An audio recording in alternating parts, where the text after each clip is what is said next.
और क्वेश्चन है, बहुत बढ़िया क्वेश्चन है यार, कसम से। देख लेना, इसको नोट कर लेना और सेव जरूर कर लेना इसको। क्वेश्चन में पता क्या पूछा हुआ है?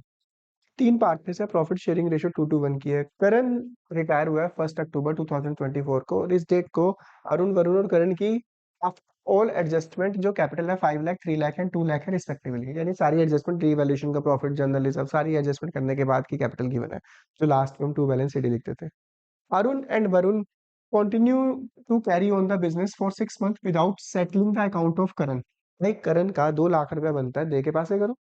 उन्होंने नहीं करी, सेटलमेंट नहीं करी, अरे बाद में दे देंगे।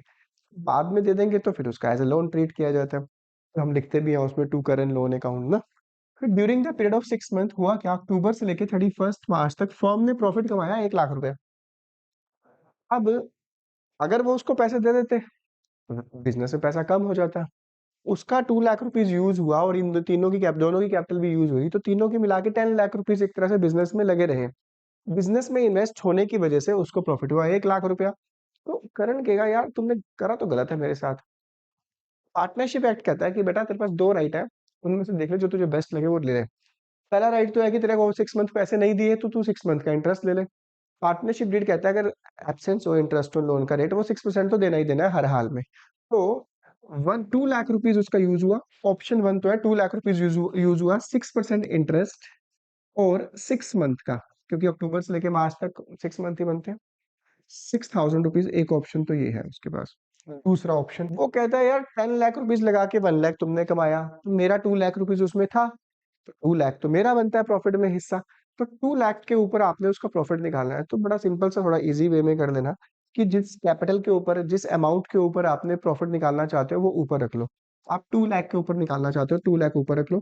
अपोन में लिख लो, अपोन में टोटल कैपिटल जो इन्वेस्ट हुई थी बिजनेस में वो हुई थी 10 लाख। 10 लाख लगाकर कितना प्रॉफिट हुआ फर्म को, 1 लाख रुपया। तो जो उसका बिजनेस में 2 लाख रुपीज इन्वेस्ट हुआ था, जिसकी वजह से फर्म को प्रॉफिट हुआ था 20,000 रुपीज। दो ऑप्शन है उसके पास। वो तो कहेगा या तो मेरी कैपिटल का मुझे प्रॉफिट जो बनता है मुझे दे दो, या तो एक ऑप्शन ये है उसके पास, दूसरा ऑप्शन ये है। तो अगर आप होते अपनी जगह तो आप दोनों में से कौन सा पैसा लेना बेटर करते हैं? ऑब्वियस है 20,000 रुपीज। तो करण इस राइट को एक्सरसाइज करेगा, 20,000 रुपीज लेगा वो, 20,000 रुपीज ये लेगा, 2 लाख रुपीज अपने वो लेगा। तो टोटल जो अमाउंट उसको देना पड़ेगा करण को, वो देना पड़ेगा 2,20,000, क्योंकि क्वेश्चन में ये भी पूछा हुआ है amount payable to Karan if Arun and Varun clear the dues of Karan after 31 March. अगर क्लियर करते हैं तो कितना अमाउंट देना पड़ेगा, 2 लाख उसके वो देने पड़ेंगे, 20,000 रुपीज उसके प्रॉफिट के ये देने पड़ेंगे। ऐसे ही क्वेश्चन को देखने के लिए चैनल को सब्सक्राइब और शेयर जरूर कर देना।